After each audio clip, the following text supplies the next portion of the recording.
Bam! Right back at you, FAA. Week 4 official lines and predictions. Let's get first things first out of the way really quickly. Wagner has been spreading smears and lies about me, saying that I got some bootleg Ben Roethlisberger figurine where Ben is throwing with his left hand. He's absolutely false. I'm going to turn you over here, let you see it. You be the judge yourself. I'll bring Big Ben off the shelf. As you see here, this is Big Ben's left arm, and this is his right arm. Some of us don't get that kind of stuff right off, or maybe Wagner on his Commodore 64 can't see all those things clearly. So let me just jump right to the games this week. First week of division play. What's important in the first week of division play? Who's on bye and who's injured. Lots of teams got lots of byes and lots of injuries. First game, Norfolk and Imperial. I got Imperial -2 in this game. I frankly think that Norfolk just has Imperial's number. They've had their number for years. They used to beat them all the time years ago. Swept them last year. The games are normally close. They're normally ugly. Neither roster does a lot for me in terms of this week. I'm gonna go with the commish to win again here, even though he's burnt me 2 out of the last 3 weeks. Pittsburgh -4 at Jersey. This is a game that features the it team in Jersey versus the team that wants to be it in Pittsburgh. I haven't won against Jersey all year, but that ends today. I'm going with Pittsburgh in this game. I think Pittsburgh has the right weapons. I think Pittsburgh has the right attitude. I think that Jason Kirkland is trying to turn this franchise around, and I'm going to be the first one to get on that bandwagon. So I'm getting off the Jackers bandwagon this week, and I'm on to the Ballers. I think the Ballers win this game. Sewickley -9 at Albany. Old school versus new school.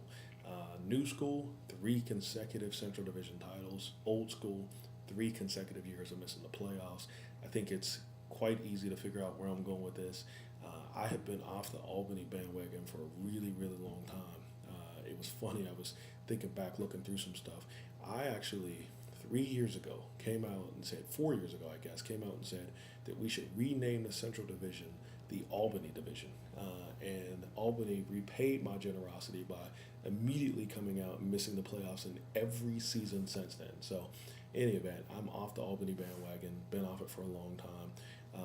I had a little crack in the door where I thought Albany was getting better, but then I noticed a guy congratulating himself because Rashard Mendenhall, rookie, who's had fumbling problems in the preseason, gets to play against one of the top run defenses in NFL history in the Baltimore Ravens. And when you are actually excited that you have a rookie running back who has a questionable pedigree playing against the Baltimore Ravens, then you're in bad shape. So I think this is an easy game. I think Sewickley wins going away.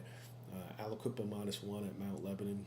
Forget about the on the field because you look at these rosters and you see some stuff, but nothing is going to get you fired up on the field. But let's think about off the field, for instance. One, you got Zook, right? You got Zaccaro. Zaccaro has come out of nowhere and said, hey, he's going to win 8 games this year. Now, people laughed at him. People thought it was funny. He had no talent on the roster. He had seemingly no ability to manage what little talent he had. And so it was just hilarious during the offseason to have him blabber on and on about being the Central and winning games. Then he came out in the first week of the season and got spanked by the Clients, and everyone kind of thought, hey, here we go again. Zaccaro's going downhill. But he somehow pulled off the last 2 wins, and now he's 2-1. And if he wins this week and goes 3-1, and the math starts to line up on his side that says he could win 8 games, his mouth will be unstoppable. And that leads to fun in the league. On the flip side of that, you got Bob Drummond and Mount Lebanon. And remember, this is a team that has never finished above 500. They mortgaged the entire last season on this season, trading away things to get the number 1 picks. Came into this season with 3 first-round draft picks. Literally was done with his draft by the time that some teams got their 2nd pick. And this guy has come out and went 1-2. If he goes to 1-3, the league will be all over him like white on rice. So, either way, this tends to be there's going to be something exciting that happens here, particularly if Aliquippa wins. And I think Aliquippa is going to win, so it's going to be interesting. Next game, Tokyo at Honolulu. Both teams are winless. Not a lot of excitement. See 2 winless teams. And you got to mention here, Honolulu went 0-5 last year. They came back. They went to the playoffs. He's never missed the playoffs. We understand all that. I don't think that you can go 0-4 2 years in a row. I just don't see you coming back from that. Having said that, Honolulu has lots of talent on his team. I'm looking at the roster. He's averaging 105 points a game for the starters that he's putting out there, and the guy has managed not to win once.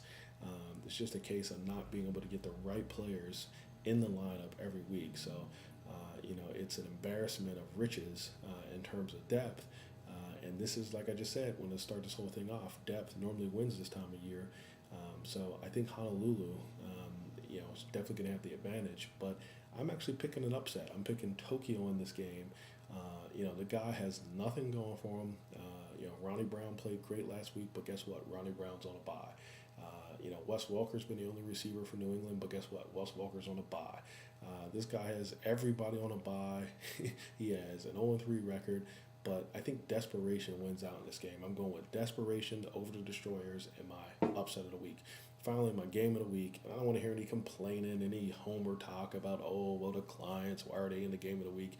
The game of the week, New York at Henderson, is simple. I mean, it's the game of the week because it features the only two teams with winning records. New York's the big favorite, 9 points. The Clients, they continue to win, although, they just don't have the horses. People aren't performing. Randy Moss has really done nothing. Westbrook, scored 1 point last week in his day-to-day this week. We already know what happened to Tom Brady. Don't worry about that. But they've continued to come out each week. Phillip Rivers has stepped in nicely as an 8th-round draft pick who is leading all fantasy football players and scorers. So, in true Clients fashion, they're pulling through. Henderson, the guy came out like gangbusters the first week. Won a squeaker last week. I don't know if you can really believe in this team just yet. Historically, they've always struggled against the Clients. I think Henderson is going to do what he does. I think he's going to teeter around 500, and he's going to be in the playoff race until late in the year. But I don't think he's ready for prime time. I'm going with the Clients in this one to win the game. So that's it. Welcome to the FAA blog spot. We've shamelessly copied off of Swiftly and Imperial. I think both guys did great jobs with their blogs. The Clients, not to be outdone, have teamed up with FAA SBN, and we will be broadcasting all the official material. So you'll see the official picks and predictions. We'll be here every week. Random Thoughts will be here. Ramblings of Isimo, which is always a good thing.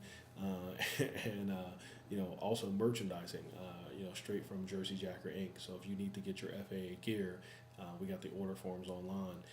And then finally, we'll have political commentary from the only nonpartisan guy we could find, Steve Wagner.